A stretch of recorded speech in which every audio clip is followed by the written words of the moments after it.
Hi friends. நம்ம உசிலம்பட்டி தாண்டி பேரையூர் அப்படிங்கிற இடத்துல 1100 ஸ்கொயர் ஃபீட்டில் மட் இன்டர்லாக்கிங் பிரிக்ஸை வச்சு 2 பிஹெச்கேல பண்ண ப்ராஜெக்ட் தான் நீங்கள் பார்த்துட்ருக்கீங்க. ஸோ கம்ப்ளீட் ஆயிடுச்சு. ஃபுல் ஹவுஸ் டூரை வந்து இப்போ பார்க்கலாம். சிம்பிள் எலிவேஷனோட இந்த பில்டிங்கோட என்ட்ரன்ஸில் ஒரு 8 அடி அகலத்துக்கு நல்ல ஒரு கார் பார்க்கிங்கோட ஏரியா விட்டு கேட் கொடுத்துருக்கோம். ஒரு சின்ன கார் 2 கார் நிற்பற்ற அளவுக்கு நமக்கு வந்து இடம் இருக்குது. போர்ட்டிகோவோட சைஸ் வந்து பார்த்திங்கன்னா கிட்டத்தட்ட 16க்கு 11 அப்படிங்கிற அளவில் நம்ம கன்ஸ்ட்ரக்ஷன் பண்ணியிருக்கோம். ஸோ சைடில் வந்து நம்ம கார்டன் ஏரியாவும் இங்கே வந்து ப்ரொவைட் பண்ணியிருக்கோம். ஸோ நைட் டைமில் இந்த லுக் பார்க்குறக்கு நல்லாயிருக்கு. ஸோ கார்டன் ஏரியாவோட இந்த பார்க்கிங் ஏரியா நமக்கு அமைஞ்சிருக்கு.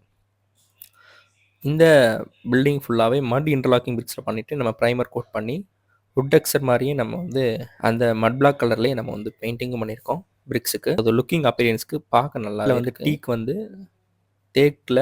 தேக்கு டோரு தேக்கு நிலை பண்ணியிருக்கோம். அட்டாச் கிளாஸ் வந்து நைட்டில் உள்ளே நம்ம ஹாலில் லைட் போட்டால் வெளியே ப்ரொஜெக்ஷன் ஆகி நல்லா லைட்டிங்காக இருக்குது. ஹாலோட சைஸு 11க்கு 16 அப்படிங்கிற அளவில் ஹாலோட சைஸ் அமைச்சிருக்கோம். இன்டர்லாக்கிங் பிளாக்ஸ் இருக்கிற இடத்துலலாம் பெயிண்டிங் பண்ணிவிட்டு கம்ப்ளீட்டாக பார்டர் ஒர்க் எல்லாமே பிளாஸ்டரிங் பண்ணி அதை ஹைலைட் பண்ணி ப்ரௌன் கலர் பெயிண்டிங் பண்ணி காமிச்சிருக்கோம். இது வந்து டெரகோட்டா கலர் அப்படின்னு சொல்லுவாங்க. ஃப்ளோரிங் எல்லாமே பார்த்திங்கன்னா செமின் ஃப்ளோரிங் தான் பண்ணியிருக்கோம். அதில் ஃப்ளோரிங் பெயிண்டிங் பண்ணியிருக்கோம். 2 பெட்ரூமோட சைஸுமே வந்து பார்த்திங்கன்னா 10க்கு 11 அப்படிங்கிற அளவில் தான் இருக்குது. அட்டாச் டாய்லெட்டோட இருக்குது. கிச்சன் வந்து ஹால்லேருந்து அக்சஸ் பண்ணிக்கிற மாதிரி கொஞ்சம் ஓப்பன் ஏரியா விட்டு கிச்சன் டாப் எல்லாமே கிரானைட்டில் பண்ணி ஆர்ச் ஒர்க்லாம் பண்ணியிருக்கோம். ஸோ லுக்கிங் பார்க்குறதுக்கு நல்லாயிருக்கு. வீட்டோட அமைப்பு ரொம்ப கச்சிதமாக ப்ரைவசியாக இந்த 2 பெட்ரூமே இருக்கிறதுக்காக நம்ம நல்லா ஒதுக்கமாகவே கொடுத்துருக்கோம். பார்க்குறக்கு உங்களுக்கு நல்லா இருக்கும். ஸோ பெட்ரூம் எல்லாமே வந்து பார்த்திங்கன்னா கம்ப்ளீட்டாக ஃப்ளோரிங் எல்லாமே சிமெண்ட் ஃப்ளோரிங். ஸோ ஒன்று வந்து இந்தியன் டாய்லெட்டும் இன்னொன்று வந்து வெஸ்டர்ன் டாய்லெட்டும் நம்ம வந்து இதில் ப்ரொவைட் பண்ணியிருக்கோம். இது கிரவுண்ட் ஃப்ளோரில் 2 பெட்ரூம் ஹால் கிச்சன். இப்போ அடுத்ததாக மேலே இருக்கக்கூடிய ஃபஸ்ட் ஃப்ளோரோட இதை பார்ப்போம்.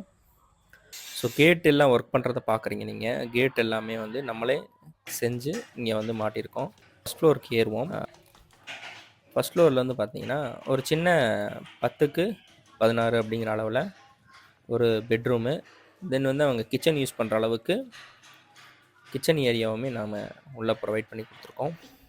ஸோ வீடியோவில் எல்லாமே உங்களுக்கு தெரியும். மேலே ஒரு சின்ன ஃபேமிலி தங்குற அளவுக்கு ப்ரொவிஷன் பண்ணியிருக்கோம், அட்டாச் டாய்லெட்டோட. ஸோ இங்கேருந்து பில்டிங் வந்து நல்ல ஹைட்டில் இருக்குது. கிட்டத்தட்ட ஒரு 30 ஃபீட் ஹைட் வந்து நம்ம ஃபஸ்ட் ஃப்ளோர் ரைஸ் பண்ணியிருக்கோம். மேலே 2 டேங்க் கொடுத்துருக்கோம். ஸோ இந்த வீடு நம்ம மட் இன்டர்லாக்கிங் பிரிக்ஸில் கம்ப்ளீட்டாக ஃபினிஷிங் பண்ணியிருக்கோம். ஸோ அடுத்தடுத்து நம்ம பில்டிங் கன்ஸ்ட்ரக்ஷனோட வீடியோ பார்க்கணும் அப்படின்னு நம்ம சேனலில் பாருங்கள். இன்டர்லாக்கிங் பிரிக்ஸை பற்றி ஏதாவது டவுட்ஸ் இருந்துச்சு அப்படின்னா கீழே கமெண்ட்டில் கேளுங்க. கீழே இருக்கக்கூடிய நம்ம JS Builders வாட்ஸ்அப் நம்பருக்கு கான்டாக்ட் பண்ணுங்கள். தேங்க்யூ ஃபார் வாட்சிங் ஃப்ரெண்ட்ஸ். Thank you so much.